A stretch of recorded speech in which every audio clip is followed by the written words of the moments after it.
메시지 성경 사도행전 3장을 함께 살펴보겠습니다. 성경 사도행전 3장에는 베드로와 요한이 성전 미문에서 나면서부터 걷지 못한 한 사람을 만나는 장면이 나옵니다. 이 사람은 매일 성전 앞에서 구걸하며 살아가고 있었습니다. 베드로는 그 사람에게 이렇게 말합니다. 은과 금은 내게 없으나 내가 가진 것을 당신에게 주겠소. 나사렛 예수 그리스도의 이름으로 일어나 걸으시오. 그러고는 그의 손을 잡아 일으켰고 그는 즉시 힘을 얻어 걷고 뛰면서 하나님을 찬양했습니다. 이 일을 본 사람들은 모두 놀라며 무슨 일이 일어난 건지 궁금해했습니다. 베드로는 이 사건을 통해 예수 그리스도의 능력을 증언하며 사람들이 회개하고 하나님께 돌아오도록 촉구합니다. 사도행전 3장은 단순히 기적을 기록한 내용이 아니라 우리가 믿음 안에서 무엇을 기대할 수 있는지, 그리고 예수님의 이름이 가진 능력과 그를 통한 구원의 소망을 보여줍니다. 함께 이 메시지를 기억하며 우리의 믿음을 새롭게 다져봅시다. 메시지 성경 사도행전 3장 말씀으로 들어갑니다. 하루는 오후 3시에 베드로와 요한이 기도하러 성전에 들어가고 있었다. 마침 그때 사람들이 나면서부터 걷지 못하던 사람을 메고 왔다. 그는 날마다 아름다운 문이라는 성전문에 앉아 성전에 들어가는 사람들에게 구걸하던 사람이었다. 그는 베드로와 요한이 성전에 들어가려는 것을 보고 구걸을 했다. 베드로와 그 옆에 있던 요한이 그의 눈을 똑바로 쳐다보며 말했다. 여기를 보시오. 그러자 그는 그들에게서 뭔가 얻을 줄로 생각하고 고개를 돌렸다. 베드로가 말했다. 나는 동전 한 푼 가진 것이 없지만 내게 있는 것을 당신에게 주겠소. 나사렛 예수 그리스도의 이름으로 걸으시오. 베드로가 그 사람의 오른손을 잡아 일으키자 즉시 그의 발과 발목에 힘이 생겼다. 그는 펄쩍 뛰듯이 일어나 걸었다. 그 사람은 베드로와 요한과 함께 성전으로 들어가서 이리저리 걷고 춤추며 하나님을 찬양했다. 그곳에 있던 사람들 모두가 그가 걸어다니며 하나님을 찬양하는 것을 보았다.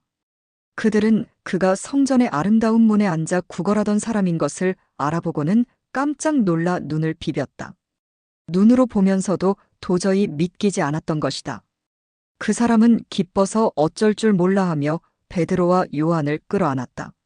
모든 사람이 그 모습을 직접 보려고 그들이 있는 솔로몬 회랑으로 달려왔다. 하나님께로 돌아서라. 사람들이 모인 것을 보고 베드로가 그들에게 말했다. 이스라엘 여러분, 이 일에 왜 이렇게 크게 놀라십니까? 이 사람이 걷게 된 것이 마치 우리 능력이나 경건함 때문인 것처럼 왜 우리를 쳐다보는 것입니까? 아브라함과 이삭과 야곱의 하나님, 곧 우리 조상의 하나님께서 그 아들 예수를 영화롭게 하셨습니다. 빌라도가 죄 없다고 한 그분을 여러분은 거절했습니다. 여러분은 거룩하고 의로우신 분을 거절하고 그 대신에 살인자를 놓아달라고 했습니다. 그러나 여러분이 생명의 주인 되신 분을 죽이자마자 하나님은 죽은 자들 가운데서 그분을 살리셨습니다. 우리가 그 증인들입니다. 예수의 이름을 믿는 믿음이 이 사람을 일으켜 세운 것입니다. 이 사람의 상태는 여러분이 잘 알지 않습니까? 그렇습니다. 바로 믿음, 오직 믿음이 여러분 눈앞에서 이 사람을 완전히 낫게 한 것입니다. 친구 여러분, 예수를 죽일 때 여러분은 자신이 무슨 일을 하는지 몰랐습니다. 여러분의 지도자들도 그랬습니다. 그러나 모든 예언자의 설교를 통해 메시아가 죽임당할 것을 처음부터 말씀하신 하나님께서는 여러분이 무슨 일을 하는지 정확히 아셨고 그 일을 사용해서 그분의 계획을 이루셨습니다.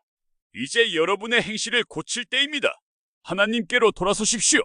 그리하면 그분께서 여러분의 죄를 씻어주시고 축복의 소나기를 쏟아 부어 여러분을 새롭게 하시며 여러분을 위해 예비하신 메시아 예수를 보내주실 것입니다. 하나님께서 거룩한 옛 예언자들의 설교를 통해 말씀하신 대로 예수는 만물의 질서가 다시 회복될 때까지 하늘에 계셔서 보이지 않을 것입니다. 한 예로 모세는 이렇게 말했습니다.